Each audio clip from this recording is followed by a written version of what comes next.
Hello everyone, mga investors, mga kamuhon. So, welcome back to my channel. Dito naman ako para mag-discuss sa inyo about land surveying, appraisal, and consultancy, and also for brokerage. I'm here now in Siquijor. So, ako po yung magdi-discuss lamang at magbibigay ng impormasyon base sa aking nalalaman, and this is for academic purposes. Ang topic natin ngayon is about on magkano ba talaga ang bayad ng magpapasurvey. So, ang bayad talaga ng pagpasurvey is depende. Ang sagot ko ay depende. First is nagmamatter yung location. Kung saan yung location. Halimbawa, yung katulad namin naka-base sa Dumaguete, tapos yung survey na sa Siquijor. So, talagang magmamatter yung location kasi mag-add-on ka ng transportation. So, although we have a standard professional fee in Region 7, pero magmamatter din yung yung location ng property na susurveyin. Pangalawa is yung terrain. Kung yung terrain ba ay flat or masyadong mabundok, okay lang pag ganito na beach lot. Halimbawa may mga ganito din, mga mangrove.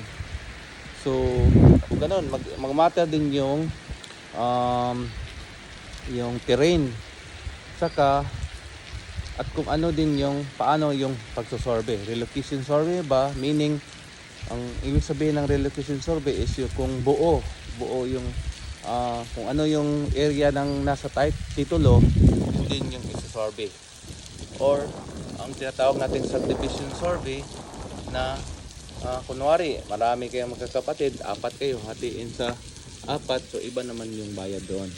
So magkano ba talaga ang magpapasurvey? So yung mga professional fee ng mga geodetic engineer ay nakabase, may ibang usually may standard professional fee yan per region. So dito sa Region 7 sa Visayas, pag halimbawa relocation survey whole lot, ipapasurvey mo, kunwari nasa 1,000 to 2,000 square meter or below, nasa 8, 10, 15,000 lang yung charge ng surveyor or ng geodetic engineer doon. Plus transportation, at saka mag-a-add-on na yon pag halimbawa hindi malayo talaga yung yung location or yung terrain ng lupa.